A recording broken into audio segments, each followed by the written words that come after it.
Nós somos a Ganesha Musicoterapia. Hoje estamos aqui com nossos convidados que vocês já conhecem, Ganesha, Diana e Lux Fênix.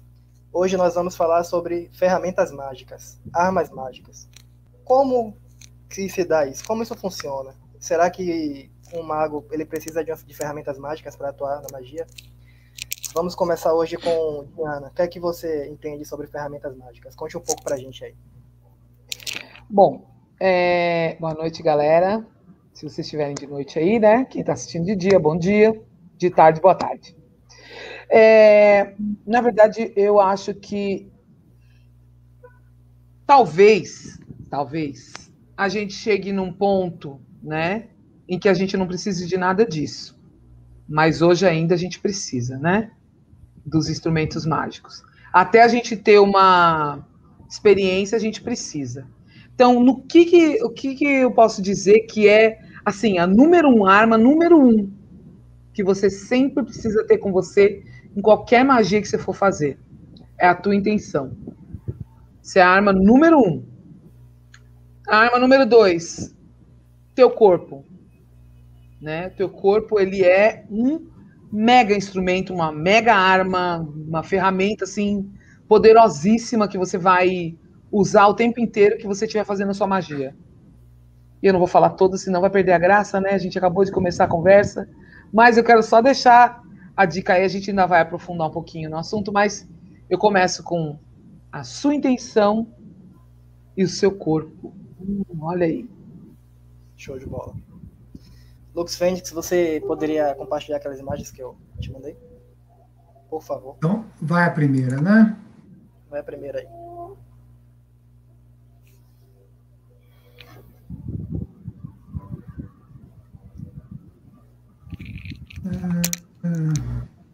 Gente, é suco de uva, viu? Eu não bebo. Tomando um suquinho de uva aqui. A gente já viu que você, na live. vai falando você. Né? Hoje foi a celebração, o ritual de Santa Sara, e aí tem um pouquinho de suco de uva aqui. Não estava sabendo dessa. Porque foi esses dias, né? E aí o ritual de Santa Sara que eu faço com Andarilhos da Luz, né? Foi transmitido hoje. Você tem um grupo? A Raquel. Eu faço parte desse grupo, que é o Andarilhos da Luz, com a Raquel May. Eu não tenho grupo, né? Eu tô na cola dela, porque ela é maravilhosa. E aí, hoje foi a celebração, né, de Santa Sara. É daqui de Salvador? É daqui de Salvador, é daqui de Salvador. Olha que maravilha, é daqui de Salvador. Legal. Eu tenho uma cigana linda, maravilhosa, e a minha cigana pede, né? Mais informações sobre isso. Minha cigana pede. Santa Sara tá lá, a número 1 no meu altar. E eu tenho uma cigana maravilhosa, linda, que é a Súria, e aí a gente tá sempre celebrando, né? Essa cigana que você fala é tipo um guia de Umbanda? Um guia que incorpora e tal? Mas não é guia de Umbanda, porque eu não sou de Umbanda, né? Mas ela é ela é minha guia. Ela é minha guia espiritual. É minha guia espiritual. Eu tenho alguns guias espirituais, né? Eu tenho essa cigana, eu tenho um indiano, eu tenho uma índia e eu tenho uma bruxa. Então você trabalha mais com o povo do Oriente, né? É mais ou menos, porque Súria é do Oriente, Mahavi também é do Oriente, mas se bem que a bruxa não, e nem a Índia, né? Nem Tupanã. A Índia que você fala é tipo a Índia brasileira. É Tupanã. Uma senhora. Ela é uma senhora. Ela é uma senhora, ela apareceu quando eu fiz o ritual de rapé. Ela apareceu pela primeira vez, se revelou pela primeira vez. Ela é uma xamã. Eu nunca tive coragem de usar rapé, sabe? Sempre tive medo. Então, eu tinha medo também, só que minha experiência foi maravilhosa. Não tive nenhum daqueles efeitos colaterais, né? Que as pessoas dizem que quando você faz uso do rapé, você pode ter diarreia, vômito, você pode passar mal. Eu não tive nada disso. Foi maravilhoso para mim. Já é possível. Na verdade, eu morro de medo de usar enteógeno. Qualquer enteógeno, ayahuasca, rapé, qualquer um desses aí, chá de cogumelo, eu morro de medo disso aí. Não, a ayahuasca também tem um pouquinho de medo, mas com rapé eu fui, deu tudo certo. Vai começar de Lux, novo? Lux, você não está conseguindo compartilhar, não? Não, já está pronto. Mas vai começar de Não, novo, né? pode ir direto, pode ir Não, direto. onde? Até porque Então, a conversa foi interessante para o pessoal aí escutar. sim, mas de repente. Então, vamos lá. Antes de falar das ferramentas mágicas, eu vou falar um pouco sobre a vibroturgia, para o pessoal poder entender um pouco melhor. Em algumas escolas iniciáticas, inclusive as escolas Rosa Cruz, martinistas, existe um conceito chamado vibroturgia. Eu quero deixar aqui bem claro que eu não estou falando de física quântica, nem estou falando de nada que a ciência comprove de fato. Mas, de acordo com os estudos mágicos, estudos de ordens iniciáticas, estudos ocultistas, existe um princípio chamado vibroturgia, onde os objetos que a gente tem na nossa casa, ou que a gente carrega ele de uma intenção, esses objetos funcionam como se fossem pendrives. Imagine que você tem uma concha, uma pedra, ou uma adaga, uma espada. A partir do momento em que você, ou até mesmo uma imagem de algum santo católico, Nossa Senhora, Aparecida, qualquer coisa do gênero. A partir do momento em que você faz uma oração em cima daquele objeto, você carrega aquele objeto de alguma intenção, aquele objeto ele passa a não ser mais simplesmente um objeto. Ele passa a carregar uma intenção e passa a carregar como se fossem informações que você passou para aquele objeto. E aquelas informações ficam ali contidas naquele objeto. E ele passa a se tornar uma ferramenta mágica. O ato de você passar essas informações para um objeto e transformá-lo em ferramenta mágica é chamado de consagração.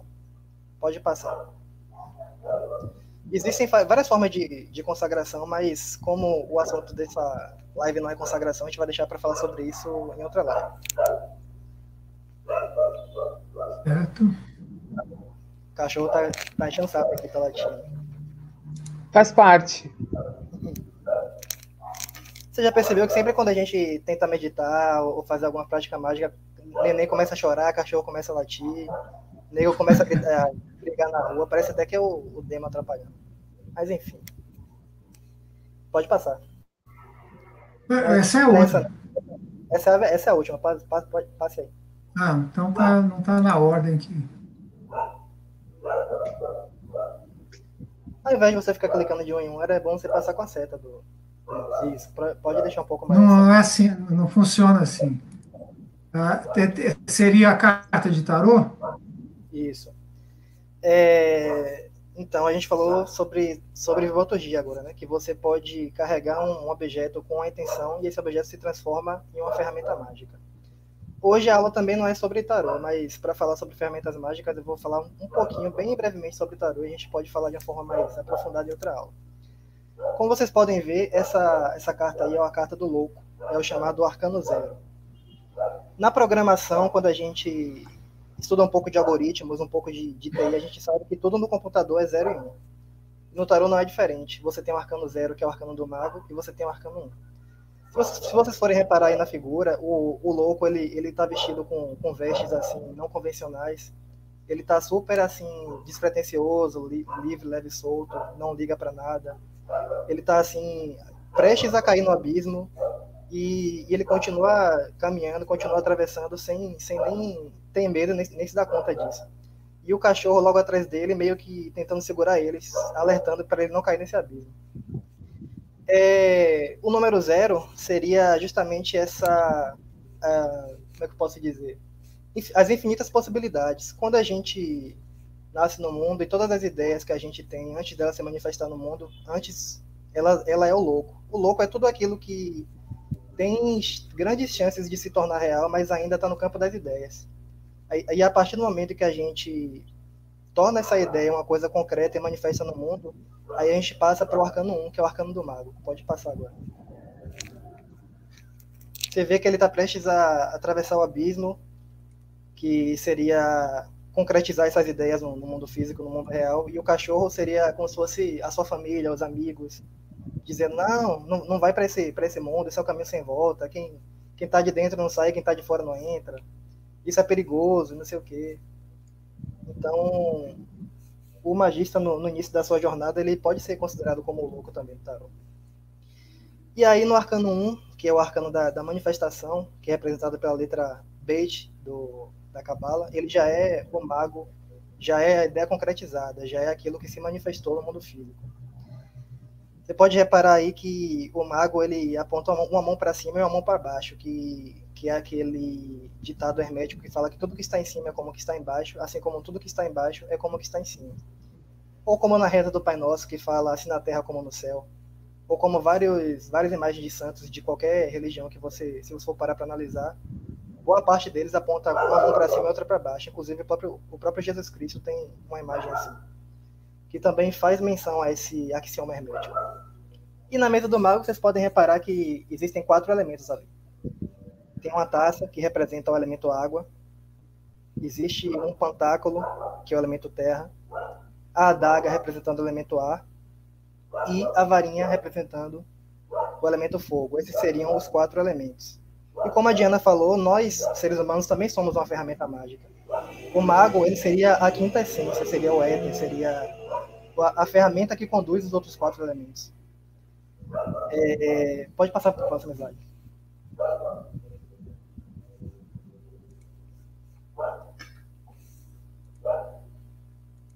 Tá arrasando hoje você, viu? Eu peguei um chicote e comecei a me bater assim, não, da próxima vez você vai ter que falar, vai ter que fazer, porque, enfim, vamos lá. E aí, a gente tem... Agora eu vou falar um pouco sobre ciência. Isso é comprovadamente científico. Realmente, agora a gente já não está falando mais no campo da magia, do ocultismo. É que eu gosto de tomar muito cuidado quando a gente vai falar sobre ocultismo, sobre magia, porque existe muita desinformação no YouTube, muita gente falando de física quântica, que isso é magia, que você transforma tudo através do pensamento. Eu discordo disso completamente. Total. Aliás, fala a palavra quântica e já dá uma coceira, um ciricutico. 8ª lei hermética, tudo que tem quântica no nome, fuja. Isso. E aí vocês estão lendo aí que cada átomo do seu corpo veio de uma estrela que explodiu. Vários cientistas do passado e os cientistas atuais falam que nós somos poeira cósmica.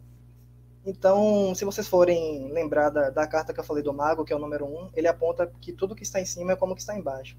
E ele domina os 4 elementos. Para você se tornar um mago, você necessariamente não só deve ser a ferramenta que é a quinta essência, que é ter o corpo físico manifestado no mundo para manifestar a magia, como também você precisa dominar esses 4 elementos.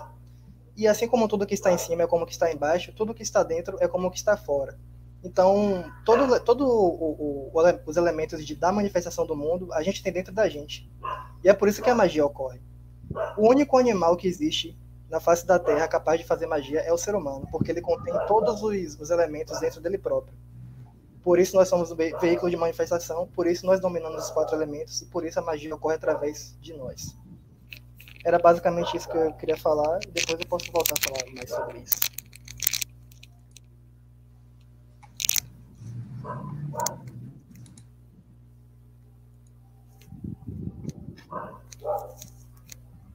Lux, você tem a palavra agora. Ah, sim. Então, mas voltando aos instrumentos, né? Que eu iria até um pouco além do que a Diana falou, que além da intenção, também a emoção é importante, né? Porque somente em situações de defesa ou outras situações também, a emoção também vai ser importante na manipulação da energia, né? Que está dentro de nós e que é mental. E realmente os instrumentos só são símbolos, né? Daquilo que a gente tem por dentro, né? Então, o instrumento mais importante que eu acho, o mais antigo e o mais geral, é o báculo, né? Ou então, báculo em latim, mas báculos, né? Ou então o cajado, né, em português, que é a versão mais antiga e mais conhecida de qualquer instrumento mágico, né? Que aquilo pode ser usado por homem, pode ser usado por mulher, né? Só depois de algum tempo é que, talvez por uma questão de praticidade ou outras questões quaisquer, se criou a varinha mágica, que, na verdade, nada mais é do que um cajado em miniatura, né? Mas tem o mesmo sentido e a mesma função, e é um prolongamento, né, da mão, um prolongamento dos dedos, né, um concentrador, né, das energias que a gente tem, portanto, há controvérsias, há algumas linhas que consideram o elemento ar, outras que consideram o elemento fogo, mas isso é secundário, né? Depois tem o cálice, né, que significa o elemento feminino, né, o órgão feminino, né, o receptáculo, né, o elemento água, né, e tem também depois o atame, atame, eu já ouvi a Diana falar atame, mas eu não sei de onde, né, porque não tem acento, eu falo atame. Então, que é o órgão masculino, é o símbolo, né, da masculinidade, etc. e tal. Inclusive, em alguns rituais, se compõe os dois, de forma a simbolizar a união do feminino com o masculino e seus resultados, né? Que é a procriação, a fertilidade, etc. e tal.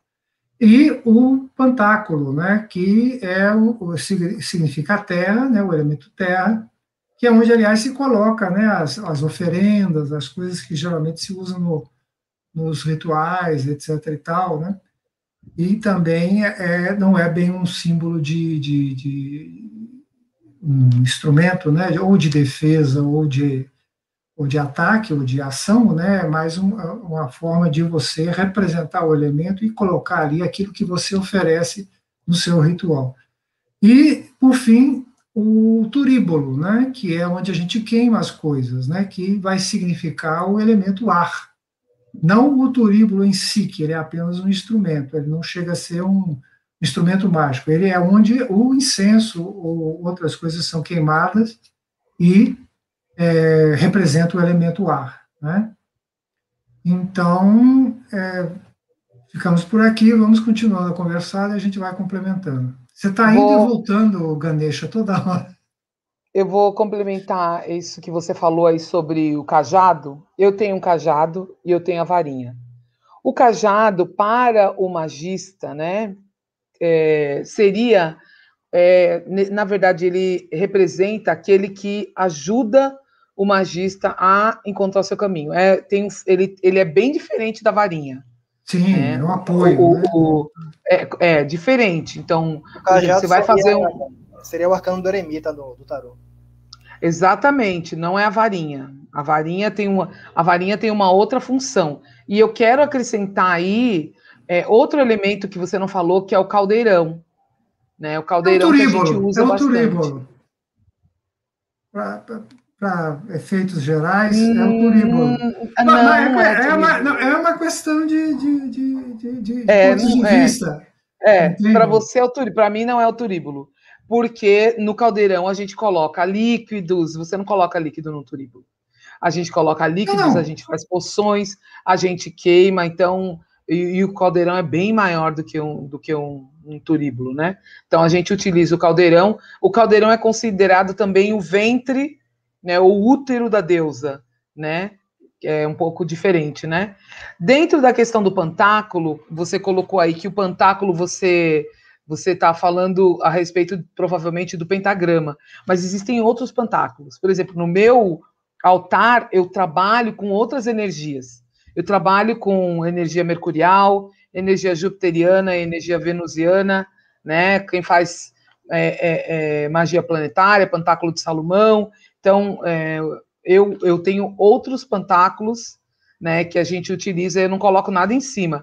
Para que serve o pantáculo? O pantáculo serve para potencializar a sua magia. Então, quando você está fazendo magia, você utiliza o pantáculo, tem todo um processo de consagração, né? Já estou explicando para quem estiver vendo e falar, vou dar um Google aqui, vou achar. Tem que tomar muito cuidado, você tem que saber o pantáculo que você está usando, para você não pegar um pantáculo de um demônio da Goethe, aí tá achando que tá abafando, e você tá lá com um pantáculo que você não sabe nem para que serve. Então, quando você utiliza um pantáculo, ele tem todo um processo de consagração para você trabalhar com ele, não é assim?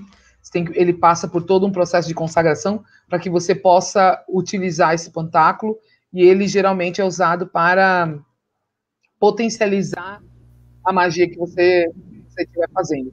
Pantáculo é assunto de alta magia, né? Teurgia. Então, se você fizer um pantáculo de qualquer jeito, é barril. Na minha linha, a gente vê a coisa diferente. Esses pentáculos que vocês estão falando... Pantáculos. Não, pois é. Na minha linha, a gente chama de pentáculo, esse que é o de Salomão... Tem uma diferença entre pentáculo e pantáculo. Pentáculo é de 5. Eu estou tentando... Mas claro que é de Desculpa. 5. Mas o que eu estou tentando explicar é que existem entendimentos diferentes das coisas. Não existe uma linha que assim acabou que sair disso. Aliás, é uma das coisas que eu me afastei da Wicca, foi isso. Não, isso está estabelecido assim, não se pode discutir, não. Então, pera lá. Então, isso eu fico na Igreja Católica, então. Eu me referi ao pantáculo. Então, deixa eu explicar como nós entendemos isso. Sim. Esses pentáculos de anjos, de outras, enfim, de entidades, etc. E tal, a gente chama de pentáculos. Entende? O pantáculo, que aliás pan vem de todos, né? A gente chama o prato, onde se coloca, que tem também um pentáculo dentro dele, mas onde se coloca como representando a terra para se colocar as oferendas, e principalmente que são oferendas que vêm da terra, né? Então, existe essa diferença de nomenclatura, pelo que eu estou vendo. Eu não chamo isso que vocês chamam de pantáculo de Salomão de pantáculo, eu chamo de pentáculo de Salomão. Tá? Pantáculo, que é o de todos os pentáculos juntos, os pan, né, de tudo, de todos, de muitos, enfim, né, pandemia, o Deus Pan, que é... Então, como é que fala? É só esse prato, esse receptáculo, que também é consagrado, de certa forma, inclusive com escritas, etc. e tal. Mas é diferente desse que nós chamamos de pentáculo, que é o que se usa em alguns rituais, alguns, vamos dizer assim, feitiços e etc. e tal, que tem anjos, que tem demônios, que, enfim, cada um, inclusive, tem lá sua simbologia, etc. e tal, né, os seus sigilos, etc. e tal. Então, há essa diferença de nomenclatura. Por isso que, quando eu me referi a esse prato, esse receptáculo que é colocado no altar, exclusivamente para as cerimônias, para receber as oferendas, que vêm da terra. Né? Só essa que é a questão. Então, mas deixa eu te perguntar, pentáculo não é 5? Então, por que chama de pentáculo? Pentáculo, justamente porque tem cinco, é uma estrela de 5 pontas, que é a base de tudo isso. Então, mas a gente não tem estrela de 5 pontas. No pantáculo, não. Então, eu estou falando, então, é um outro entendimento, porque penta, 5, né, vem da estrela que é usada em cada um desses pentáculos que podem ser usados com seus símbolos, sigilos, etc., para determinadas ações, blá, blá, blá, blá, blá, que não tem nada a ver com o que nós chamamos de pantáculo, que seria, então, todos os pentáculos, né, que é onde se coloca as oferendas e representa o elemento terra. Mas isso são entendimentos. Eu estou falando, não existe uma linha assim, tá aqui, é uma Bíblia, sei lá, como o pessoal, e claro, não pode sair disso. Né? Eu entendi, eu só fiquei na dúvida, porque você falou pentáculo tem 5 pontas, e um pantáculo de Salomão não tem 5 pontos, tem nada a ver. Pois nós não chamamos de pentáculo de Salomão, nós chamamos, de pantáculo de Salomão, nós chamamos de pentáculo de Salomão, e tem a estrela. De 6 pontas. Tem estrela de 6 pontos. Não, aí já não é mais pentáculo. Né? É isso que eu estou falando para você, por isso que eu estou te perguntando. Bom, pentáculo tem que ter a bendita estrela de 5 então, pontos, mas porque penta, de 5. Exatamente. Né? E o que nós trabalhamos, que nós chamamos de pantáculo, é outra coisa. É um pantáculo que não tem 5 pontas. Perfeito. Aliás, mas eu estou querendo dizer que existem outros entendimentos. Como eu falei agora há pouco, que algumas linhas consideram, eles invertem a representação do elemento do atame e da varinha ou do cajado. Então, É isso que eu quis dizer. Existem entendimentos diferentes. Não é uma coisa estabelecida da qual existe uma regra de que não se pode. Existem linhas que pensam de um jeito, tem linhas que pensam de outro. Por exemplo, pelo visto, desde que nós estamos conversando, essa é a primeira grande diferença que eu observo, entende? Entre o que a gente entende por tentáculo, por pantáculo, e o que vocês entendem por pentáculo e pantáculo. Mas nada, nenhum problema. Isso não pode acontecer, acontece sem dúvida nenhuma. Né? O importante é funcionar. Né? Ó, eu me referi ao pantáculo como elemento terra, porque é assim que está representado no arcano do mago no tarô. Mas o que eu estou dizendo é que para você, então, pantáculo é outra coisa. Mesmo que signifique terra, não tem problema. Você tem alguma imagem aí, Ganesh, para mandar, para a gente poder mostrar para a galera? Para você mandar para o Lux, para ele poder... Eu posso procurar, mas deixa eu só falar uma coisa. Esse pantáculo, ele pode ser trocado por várias outras coisas, assim como a varinha não precisa ser necessariamente uma varinha, a adaga não precisa ser necessariamente uma adaga, e a taça não precisa ser necessariamente uma taça. O que você pode representar como ferramenta mágica no seu altar são elementos que tenham correspondências com aquele elemento específico da natureza, uma energia que seja similar àquela energia que a gente está querendo representar. Por exemplo, o pantáculo ele poderia ser trocado por uma pedra, um cristal, um punhado de terra numa vasilha. A adaga, por exemplo, tem gente que... Pode! Por isso que eu estou falando. Não tem assim eu, por exemplo, no meu primeiro altar... Uma regra da qual se pode sair, entende? Quer dizer, algumas linhas podem interpretar de um jeito ou de outro. O que eu estou dizendo é que eu percebi que, pelo que vocês estão falando, o entendimento que eu tenho é bastante... É a primeira vez assim, que eu vejo muita divergente. É bastante divergente do que vocês pensam. Mas sem nenhum problema, é só para ilustrar. Não é? Eu, por exemplo, quando eu comecei na magia, bem no comecinho, quando eu estava duro, sem grana nenhuma para comprar adaga, nada disso, essas coisas caras e sofisticadas, eu usava uma pena de ganso como elemento ar. Não precisa necessariamente como está ali na imagem do tarô, mas é que é ilustrado de forma que você entenda para que serve cada elemento e como ele pode ser representado. E sobre isso que você falou de que às vezes tem algumas tradições que invertem o fogo e o ar, isso tem relação com a árvore da vida, porque algumas tradições colocam o mundo acima com Keter, Binah e Roquemar como elemento ar e outras tradições como elemento fogo. E aí você pode inverter a varinha com a adaga, mas enfim, pode falar aí já. É porque quando a gente está falando de magia, geralmente a gente, diferente, né, da Wicca, que eu percebo, que não trabalha com a Cabala, mas normalmente quando a gente trabalha com ordens iniciáticas, e dependendo da linha, a linha hermética, a gente trabalha geralmente com a Cabala, então a gente seguia bastante pela Cabala.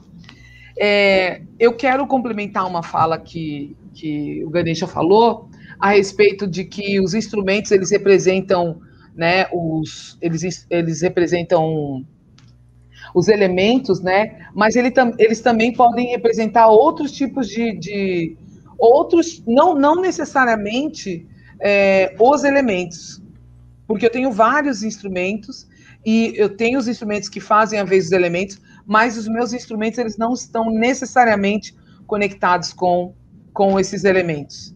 Eu os uso para realmente reforçar a minha magia. Então, uma outra coisa que a gente usa é a vassoura da bruxa, que a gente já comentou aqui, que ela não toca o chão, é uma vassoura de limpeza que você usa com ervas, ela é consagrada para você fazer banimentos e limpezas. Né? Esse é um outro instrumento que a gente usa. Outro instrumento que a gente já falou aqui, que é a garrafa da bruxa. A gente tem duas garrafas, a de proteção e a de prosperidade, que a gente usa, que é um outro instrumento para você poder empoderar na sua magia, e o tarô, que para mim, maravilhoso, é uma ferramenta incrível, inclusive eu vou deixar aqui um comentário sobre o tarô. Quando você não tem nada, nenhum dos elementos para você representar, né, os quatro elementos, terra, fogo, água e ar, você pode utilizar os 4 ases do tarô. representando esses elementos. Você coloca no seu altar, aí ele já está representando os 4 elementos. Você não precisa ter incenso, ter vela, ter nada. Você colocando as 4 cartas nos quadrantes, né? Aí você já sabe que você pode utilizar no lugar desses elementos os 4 ases do tarô, porque eles representam os 4 elementos. Deixa eu mostrar para vocês. Eu achei aqui eu achei, ó, isso para mim é um pentáculo. Esse é um pentáculo. Isso aí é um pentáculo. Mas agora bota pantáculo. Coloca pantáculo. Então, eu vou mostrar para vocês o que é um pentáculo. Eu tenho aqui.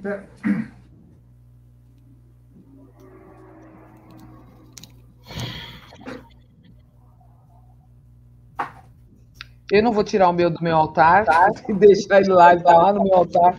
Eu não vou até lá pegar para mostrar. O pantáculo de eixo é um grande exemplo disso. É losango com letras hebreicas, então não tem relação com 5.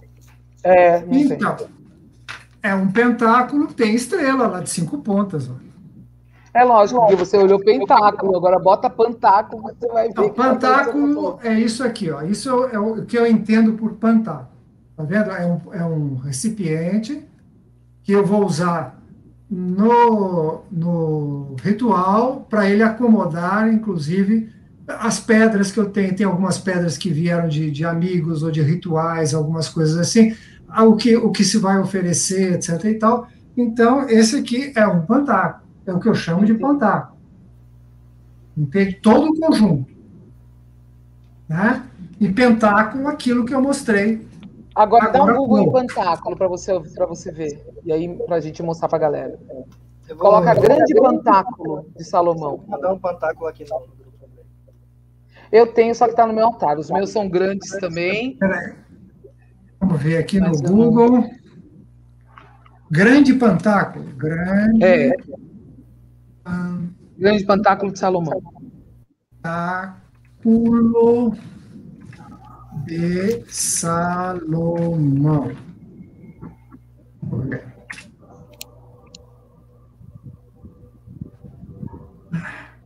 Pantáculo de Salomão. Tem no Mercado Livre, acredita? Acredito, tem tudo. Então, aqui, vamos lá. Cadê? Onde é que estão vocês? Ah, sim, eu tenho que botar aqui para a gente poder colocar na tela.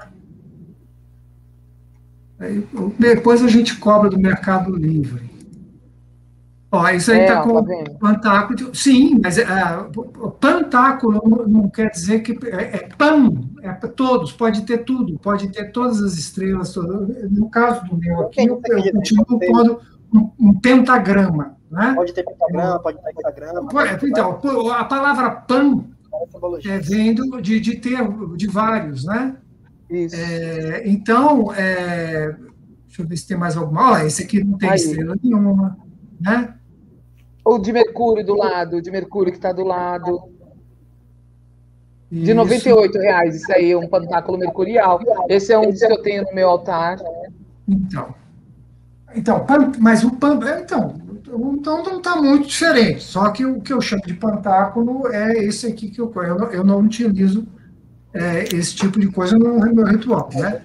Agora, o pentáculo é aquilo que eu mostrei antes, né? Que o pentáculo sempre é com um pentagrama. Quando a gente precisa fazer uma live para falar só sobre pentáculo e pentáculo. Quando a gente precisa, a gente desenha com a pemba no chão. A gente faz desenhos no chão, onde a gente vai colocar velas, coisas do tipo. A gente não tem uma coisa fixa assim, que nem esse prato que você mostrou. Né, Ganesh? Lucas, você poderia colocar as imagens que eu coloquei no grupo? Você mandou mais? Coloquei mais imagens. Mandou. A gente não usa. Aliás, eu acho que o nosso papo é super rico por causa disso, né? Porque a gente tem Sim. Instrumentos diferentes, trabalha de maneira diferente. A gente vem de tradições diferentes. Eu e a Diana, a gente tem várias escolas aqui em comum. mas ela tem escolas diferentes de mim também. O Lucas é, eu acho que é o mais diferentão de todos aí. Então, a gente tem sempre a acrescentar um ao outro. Aí, como vocês podem ver, a depender da tradição, da ordem que a pessoa se encontra, ou da religião, o altar vai ser diferente. Esse, por exemplo, Sim. você não tem aí varinha, draga, você vê que é uma erva, um cristal de quartzo, ele usa também ali, parece que azeite de oliva, que é muito utilizado, inclusive, na magia. Passa aí para o próximo, por favor. Sim, azeite de oliva, óleos, Sim, né, poções.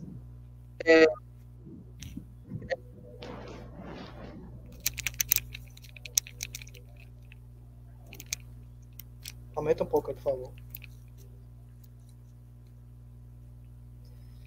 Esse altar aí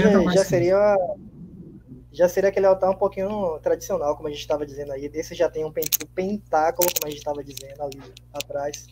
Tem a varinha, tem a taça, tem um incensário ali. Parece que ele está usando também algum tipo de óleo essencial. Passa aí para o próximo, por favor.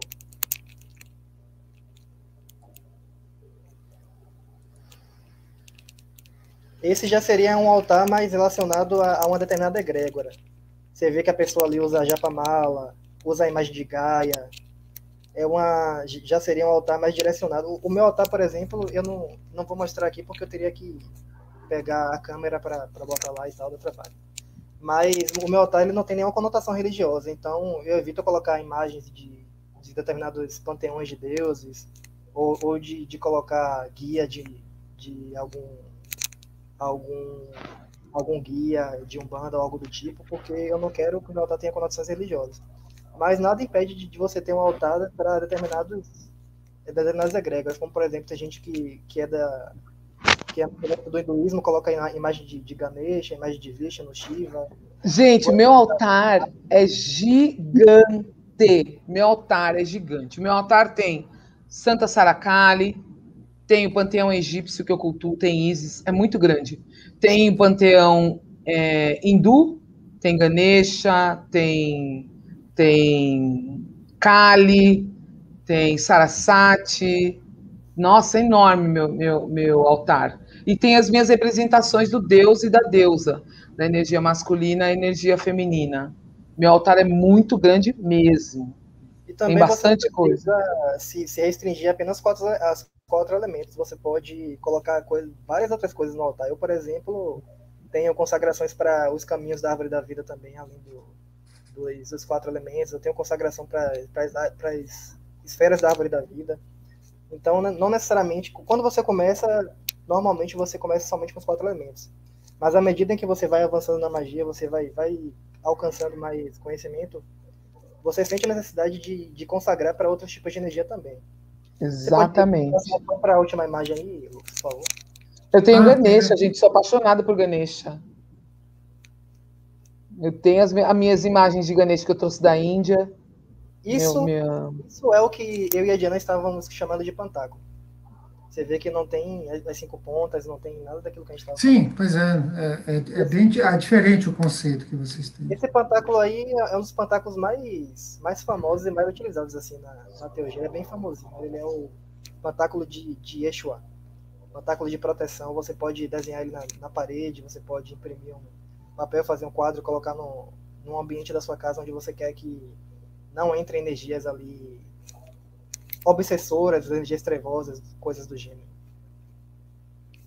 É basicamente isso. Muito bem. E eu vou fazer uma perguntinha para vocês aí. Por que vocês acham que o mago tem que dominar os 4 elementos? Por que isso? O que vocês podem dizer sobre isso? Posso começar? Pode.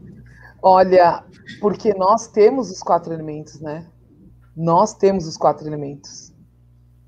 Eles estão dentro de nós. Nós temos o fogo, a terra, a água, o ar. E nós, como você falou, nós somos a quintessência, o éter, nós temos esse dom que é o pensamento. Né? Então, eu acho que dominar os 4 elementos é dominar nós mesmos. Né? Então, conhecer em profundidade e dominar o uso desses elementos é nos conhecer em profundidade e dominar, né, o nosso próprio ser. Aliás, essa é a grande tarefa do magista, né?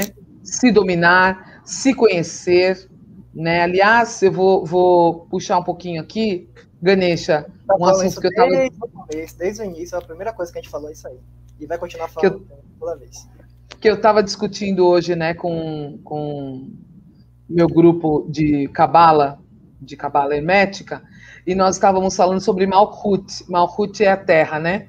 E a gente falando como existem magistas e pessoas que se preocupam, nossa, vamos transcender Malkuth, vamos ascender, vamos sair do plano terrestre, plano terreno, para o plano espiritual e tal, sendo que a pessoa nem se conectou com a Terra. A pessoa nem se conectou com a Terra, com, sabe, com...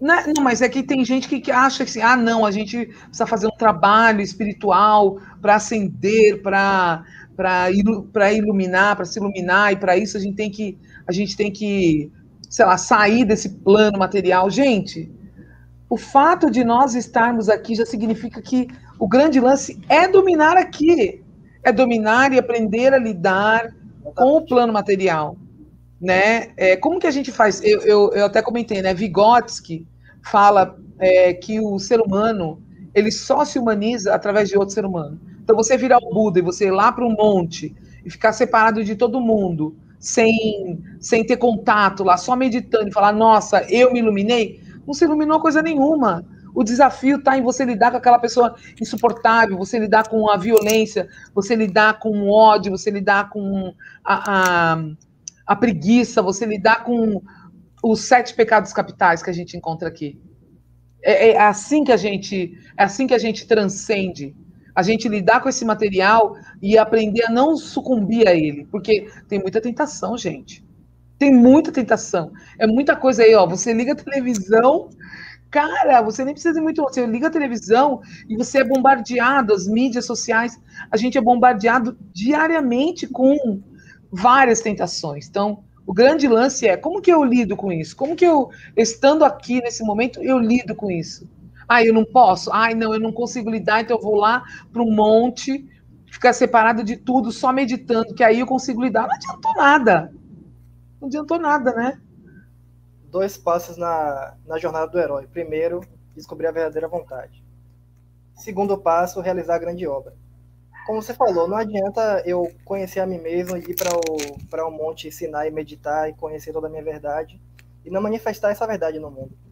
Se eu fico só com aquilo para mim, aquilo não passa de fantasia, esquizofrenia, porque não que eu esteja falando mal de esquizofrenia, algo do tipo.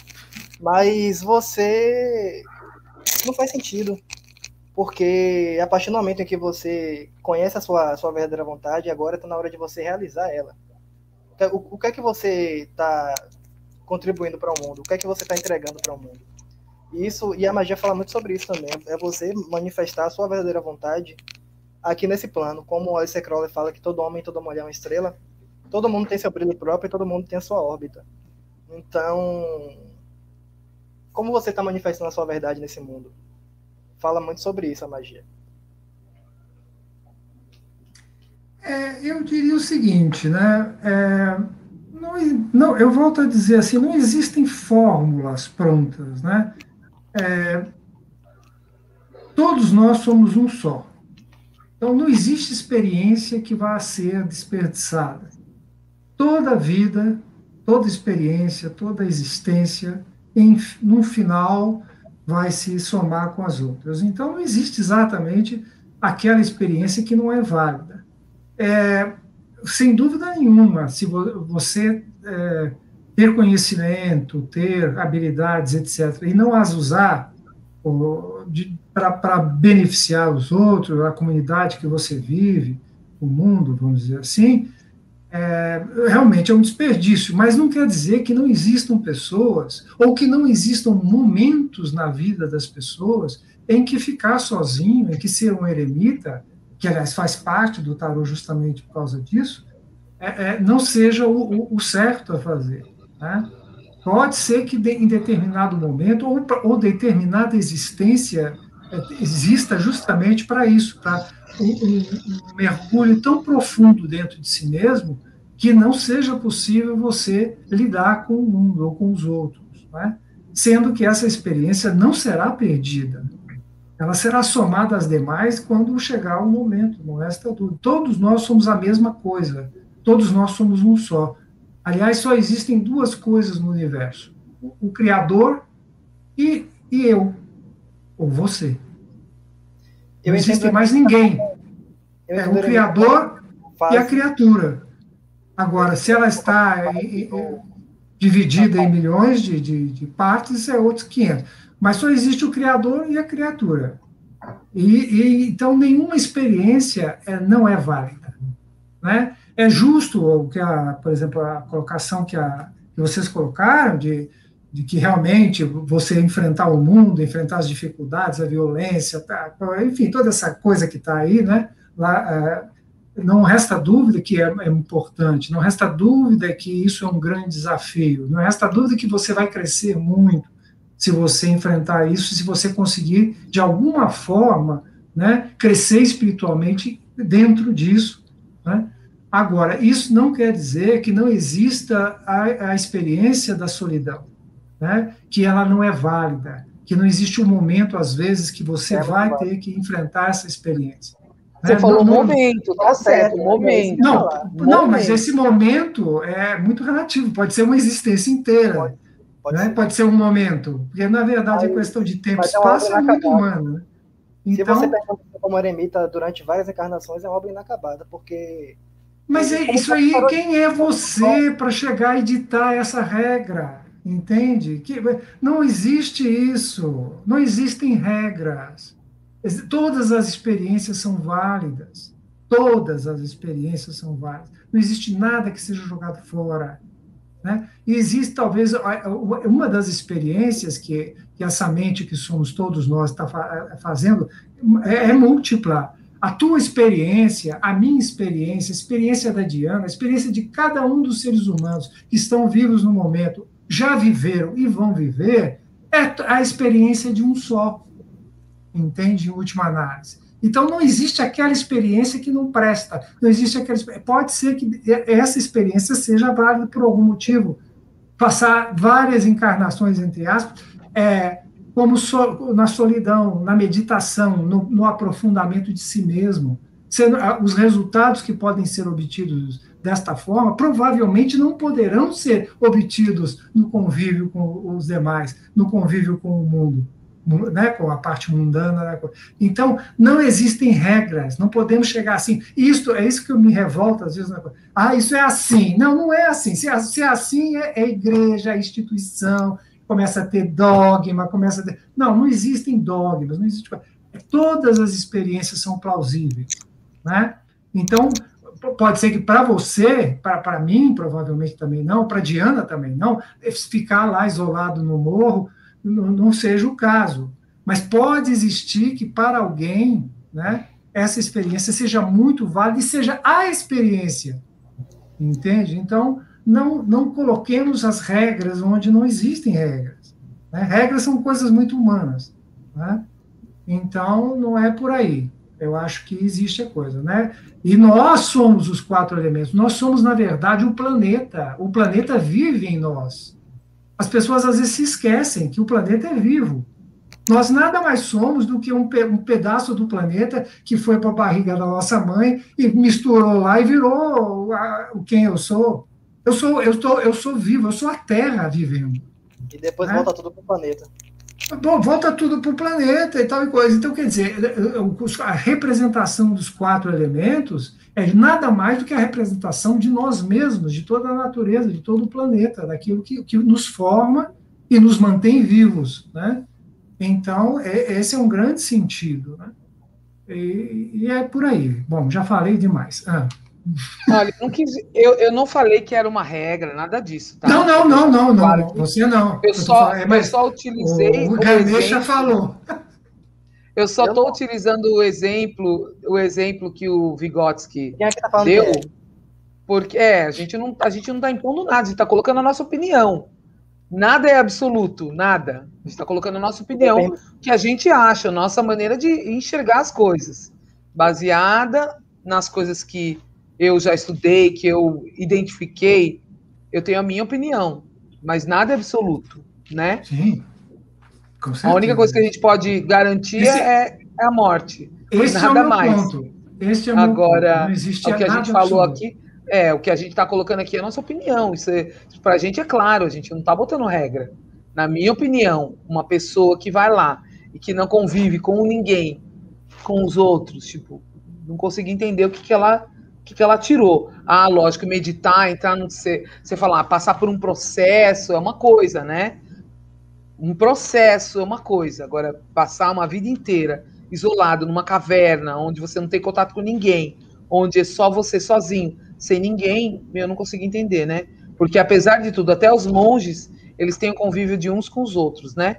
E os monges, dependendo do monge, os monges são bons na porrada, eles, né, aprendem artes marciais e um monte de coisas interessantes, né?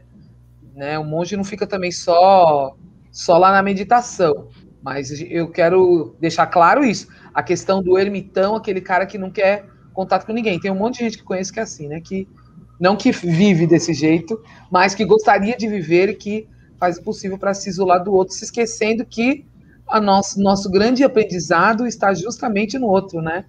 A gente precisa tudo é conectado. A vida é uma grande troca, a gente não pode... É uma grande troca. E não necessariamente, às vezes você fala assim, você vai usar o seu dom para os outros. Você não precisa usar o seu dom para os outros, mas você precisa interagir com o outro para poder entender qual que é o teu dom.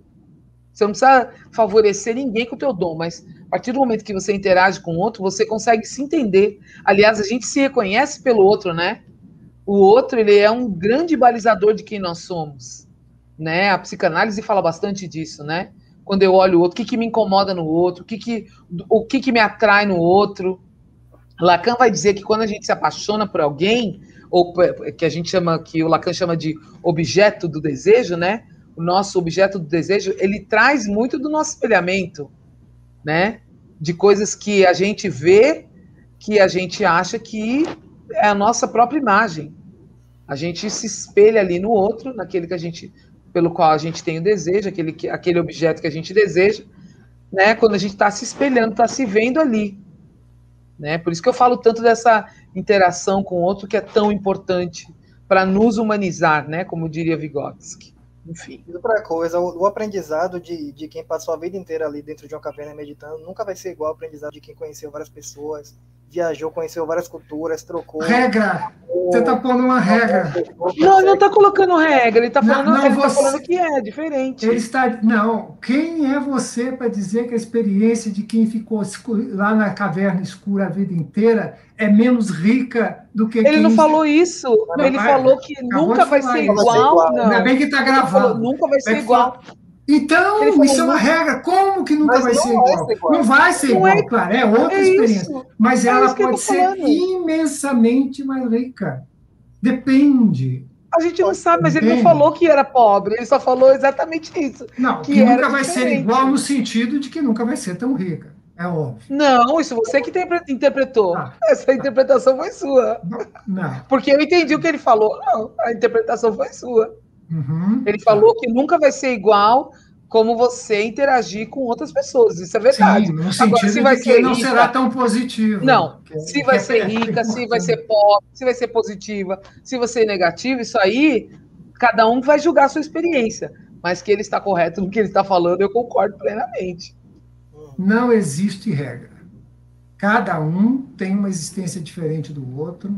Existem pessoas que vieram para conviver com as outras, existem pessoas que não vieram para conviver com as outras, existem pessoas que, por um acidente, se tornam catatônicas numa cama e lá ficam ali, entende? Quer dizer, olha que experiência é essa, né? Aquilo a pessoa vai aprender muita coisa que só seria possível dessa forma. Existem experiências e aprofundamentos espirituais que só são possíveis em serem obtidos na solidão, entende? Concordo. Então, é isso, não existe essa regra. Cada um tem que achar o seu caminho, pegar seu cajado, né, e sair andando na sua jornada e achar o seu caminho. A jornada do herói é única. Não quer dizer que seja assim ou seja assado, né? Não. Mas eu gostaria de só avançar, porque já estamos bastante adiantados. Tem também o almofariz, né, que é aquele pilão que a gente faz as misturinhas da gente, também é um instrumento, né? Tem o sino, né, que tem gente que usa sino. Eu uso um outro dispositivo, que é esse aqui, que é oriental, né, mas é bem legalzinho, tem um som bem bacana, né? Eu gosto muito desse som, né? E tem também sim, que eu acho muito importante, né? Que pode ser a bola de cristal, pode ser o espelho negro. Eu tenho espelho negro. Esse é muito importante, né? Para mim. Também são ferramentas mágicas. Pois é. Eu falei do tarô. Tarô, então, olha, vocês já tinham falado, né? Então, quer dizer, isso é muito importante, né? As vestimentas também são importantes, né? Existe uma tradição em cima disso, né? Então, é interessante. O espelho negro não se deve, pelo menos eu entendo assim, não se deve mostrar para ninguém. Ninguém deve ver o seu espelho negro. Né? Você pode mostrar as outras coisas, não tem problema. Eu tenho, mas eu não uso, gente. Eu não uso. Eu prefiro o tarô. O espelho negro. Mas também que seriam experiências diferentes, né? Cada um tem uma experiência com um determinado oráculo que pode funcionar bem para uns e para outros nem tanto. Sem dúvida nenhuma. O tarô fala bastante comigo. Para mim funcionou bem. A máscara, eu também uso. Eu uso a máscara. É uma fonte muito interessante de autoconhecimento, de autoconhecimento espiritual. A máscara, né? Que a gente confecciona em Samhain. Vocês usam cordão? Eu chamo símbolo. Um cordão, mas não é como o cordão que você está falando aí. É um cordão que foi consagrado em uma ordem chamado cordão pitagórico, que é onde você carrega RMP 24 horas por dia, se você estiver usando ele. Talvez seja diferente do tipo de cordão que você está se referindo, que é aquele que... o cordão que eu uso, eu fiz, né? Ele é trançado, são 3 cordões trançados, né? Ele tem nós que vão determinar o tamanho de círculo de proteção, se você quiser fazer, e ele é usado na cintura para segurar o suposto hobby, né, que você usa, né? Pode ser com capuz ou qualquer coisa assim, né? Também é um instrumento mágico. Né? Eu não uso esse cordão. Mulheres, se bem que mulheres também usam, né? Mas, como diz, né? E um outro instrumento mágico também que pode ser considerado é o seu grimório, né? O que também chama de livro das sombras, né? Também Eu tenho cachimbo também. Eu tenho cachimbo. Para o preto velho, isso aqui é como se fosse uma espada. O meu é indígena, o meu cachimbo é indígena, que é de Tupanã. Indígena brasileiro. Indígena brasileiro. Eu só trabalho com indígena brasileiro. Esse cachimbo aqui foi consagrado para o meu preto velho. É um cachimbo de preto velho mesmo, né? Você olha, vê. O meu cachimbo é totalmente diferente. É um cachimbo mesmo indígena. Deve ser mais artesanal, né? É bem artesanal, é bem bonito ele. Não vou pegar porque está lá no meu altar. Eu já fumei nesse cachimbo indígena, é muito bom também. Eu não vou pegar porque está lá no meu altar. Mas você fuma nele ou usa só como representação? Não. Eu fumo quando eu vou fazer algum benzimento aí que eu trabalho com ervas, né? E aí, eu até comentei, né, na outra live que a minha bruxaria ela é bem xamânica, né? Eu trabalho bastante com ervas, né? Com poções, com tinturas e tal. Então, às vezes, quando a gente está fazendo alguma limpeza, a gente usa a fumaça. Usa bastante fumaça, né? Na Jurema se usa bastante fumaça, né? Eu gosto bastante dessa linha, né? Eu não tenho afinidade com a Umbanda, mas eu gosto muito da Herverança, da Jurema, do Catimbó, né? Que são diferentes da Umbanda, né? Então, eu tenho o cachimbo também. E eu uso o cachimbo também. de acordo com as correspondências astrológicas, o tabaco ele é uma erva de Tiferet, né? Então, para defumação, é muito bom. Eu uso o Grimório, meu Grimório também, aliás, eu tenho vários, nem posso falar, eu tenho muitos, eu gosto muito de fazer essas anotações, de escrever, eu acho muito importante. Quando eu vou desenvolver algum ritual, acho legal você colocar, né, o passo a passo e o que aconteceu, como aconteceu. Tem um caderno onde você registra os seus sonhos também, né, que eu acho também bem interessante. E para mulheres, eu acho que é legal a gente ter um diário lunar, onde a gente vai falar sobre o nosso ciclo, como a gente se sentiu, como a gente trabalha essa questão, né, lunar. Eu acho Muito que bom. é algo interessante também de se usar, né? Eu estou tentando lembrar se tem mais algum. Eu tenho meu tambor, Tambor xamânico também. também, que eu uso. Eu tenho a minha flauta, a minha nafe. A nafe é indígena, dos indígenas norte-americanos, que é Native American Flute, que é uma flauta também que eu toco, geralmente nas cerimônias, né? Quando eu vou fazer alguma cerimônia, eu uso ela para tocar e para evocar alguma energia, né? Eu trabalho bastante com instrumentos musicais. Tem as castanholas que eu uso quando eu estou trabalhando com essa minha linha de ciganos, né? Eu tenho os sinos também, que é diferente. São 2 pratinhos que você bate quando eu também vou fazer a limpeza. Esse sino especificamente ele é para fazer limpeza, para fazer limpeza de energias negativas, né? Eu gosto de usar ele também. Deixa eu ver, acho que é isso. É, É isso. basicamente isso. Tem as estátuas, né, as imagens, que também pode ser considerados. Algumas tradições usam oráculos diferentes, o runas, o próprio búzios, né? Tem vários tipos de oráculos all over the world, né? Então, Lembrei. Lembrei de um, das caixas espelhadas. Eu não sei se vocês usam caixa espelhada não. Nunca não ouvi falar. E para qual fazer seria magia. o objetivo? São 2 caixas. É uma caixa negra espelhada por dentro quando você quer Reter alguma coisa? segurar, exatamente. E a caixa com o espelho por fora quando você quer fazer uma proteção ali. Interessante, essa também eu nunca tinha ouvido falar. Eu uso as caixas também. Eu acho que é isso. Tentando me lembrar se tem alguma coisa, mas. Não, isso vai longe, né? Se bobear, se a gente fosse esmiuçar cada coisa, né? Mas já passou de 1 hora. Vai. Eu acho Então, que é isso. é isso, né? Então termina, Ganesha. Quer Dessa vez acrescentar mais termina alguma você. coisa? Estava concentrado aqui no fundo. Já que a gente falou bastante sobre essa questão do pantáculo e pentáculo, a gente pode falar sobre isso na próxima reunião. Sim.